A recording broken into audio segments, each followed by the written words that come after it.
Hello everyone, and welcome back to What If Files. Today we are exploring a crazy scenario. What if the Saiyans landed in the world of Naruto? Before we begin, I just want to set two quick rules for this story. First, this is not a power scaling series, meaning that the goal here is to create something fun and have an interesting story. So, to abide by that, some characters might punch above their weight, while others may perform worse than expected if it helps the narrative work. Second, for the sake of the crossover, Ki and Chakra will be treated as equivalent systems, meaning their inner mechanics will be aligned.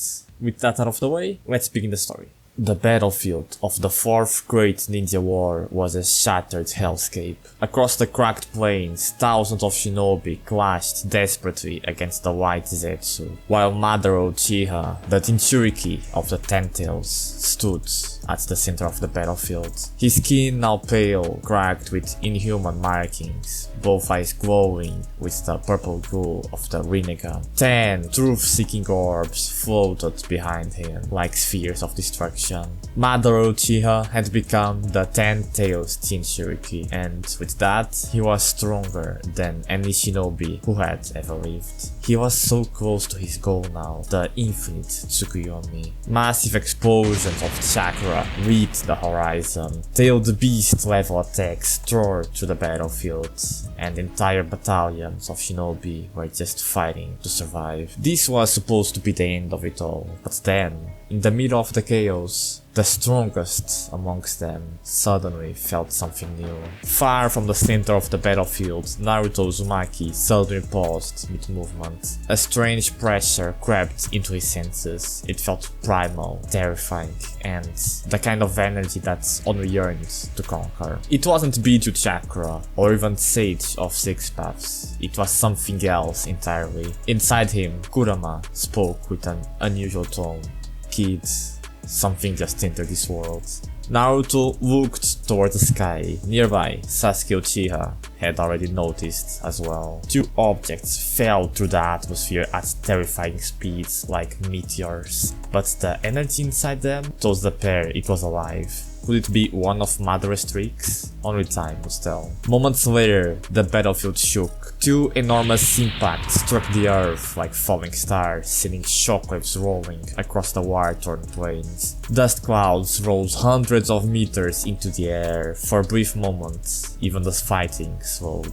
Then, a figure stepped out of one crater. A towering bald warrior wearing strange armor. Nappa stretched his shoulders and looked around the battlefield with a grin. He saw thousands of war-seasoned soldiers, the best this world had to offer, and yet he did not cower. "Weak creatures," he scoffed. From the second crater, another figure emerged. This was shorter and walked with crossed arms, his cold eyes scanning everything. Vegeta adjusted the scouter over his eye as it began processing the countless key signatures across the battlefield. The device beeped rapidly. There were several readings in the double digits, a few on a triple, and a single one that stood above all of them. His gaze drifted towards Madara, whose power approached that of Raditz. "So this is the source of that signal," Vegeta said.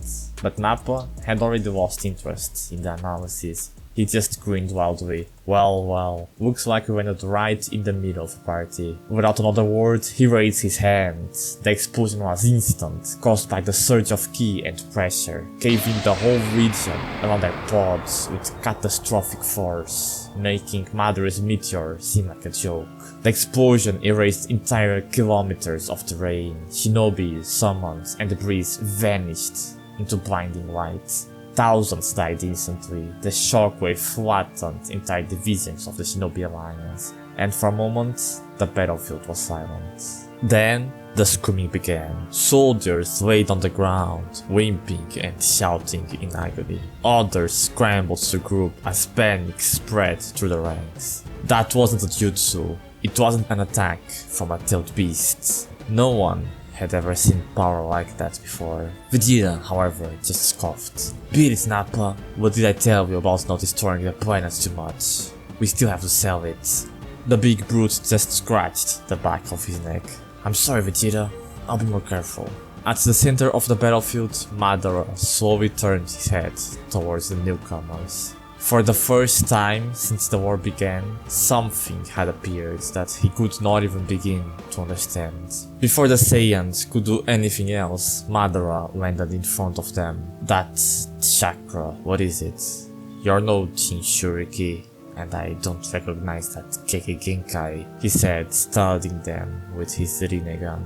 Nappa blinked, looking at Vegeta, who just nodded. All yours, Nappa. The bald Saiyan smirked. You talk too much, Worm. He vanished. His fist slammed into Madara with devastating force. The impact shattered the ground beneath them. Madara's body folded under the blow as several bones snapped instantly. Nappa smirked, proud of himself, but seconds later, the damage began repairing itself. Fragments of bone reformed, muscle stitched itself back together, and Madara stood upright again. Well, now, that's interesting, Nappa said. The two clashed again. Nappa's strikes hit like artillery shells, each punch cracking Madara's body and sending him crashing through the battlefield. But Madara just kept regenerating. Meanwhile, the Uchiha's own attacks barely seemed to slow down the Saiyan. Fire jutsu could barely warm his skin. The lightning didn't even crack his armor. And even attempts of using Shibaku Tensei were meaningless. The Saiyan just laughed, walking out of the sphere, having felt higher gravity back in planet Vegeta. It quickly became clear, Nappa possessed overwhelming raw power, but Madara still had something dangerous of his own. Madara launched a truth-seeking orb towards the Saiyan, perhaps the only thing now that could kill him. Nappa didn't even react, planning on tanking it. But suddenly, Vegeta's voice cut through the battlefield. Nappa, dodge! Nappa twisted his body at the last moment, avoiding a hit to his torso, but it still grazed his arm. Instantly, flesh began disintegrating. Nappa stared at the destruction, crawling across his ring. For a moment, the battlefield froze, but then, Nappa roared. Without hesitation, he grabbed his own arm and tore it off. Blood sprayed across the ground. You miserable worm! You think tricks like that scare me? He screamed out, of pure fury, shaking the battlefield. Before Madara could even respond, Nappa opened his mouth. A massive energy blast erupted outwards, engulfing Madara completely, detonating across the battlefield. When the explosion faded, Madara's body was gone. Vegeta clicked his tongue in annoyance. You idiot! He glanced at Nappa's bleeding shoulder. Stop blinking around and seal that wound. Nappa grunted and began closing the injury with raw energy. Meanwhile, the remaining Shinobi forces began regrouping. Thousands of soldiers were now approaching the Saiyans. Seeing the army gathering, Nappa grinned again. Oh, good, he said, reaching into a pouch and pulling out several small seeds. One by one, he planted them into the ground. The soil trembled, and a moment later, 6 creatures burst out of the earth, shrieking violently. These were the Cybermen, a plant-like alien species that was easy to grow, yet had tremendous power. Nappa cracked his neck as the creatures eagerly awaited an order.